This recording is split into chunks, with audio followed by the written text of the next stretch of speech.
experienced loss at some point in our life, whether it's the loss of a pet, a friend, a relative. I recently lost my grandmother this summer, who passed away, and at her service, a lot of new stories about her life came to light from my friends and family that I'd never gotten to hear before.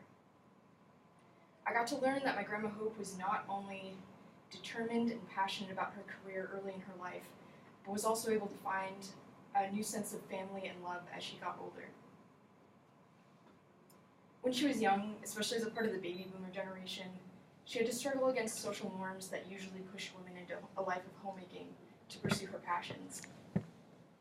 She was ambitious from a young age, though, and was always at the top of her class in high school.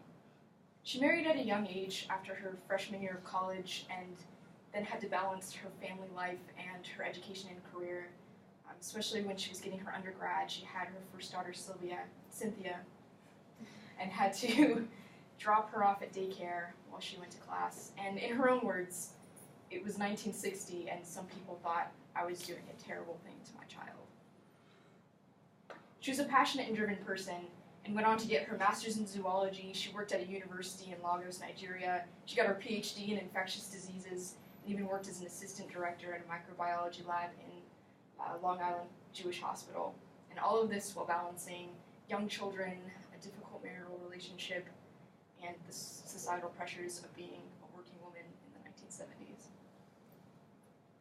She found a new sense of family and love later in her life, though, when she met my grandpa.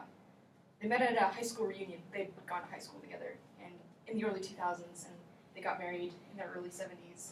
And this is how I remember them, with their big house in Maine that backed up to the woods. They had a little border collie named Poppy.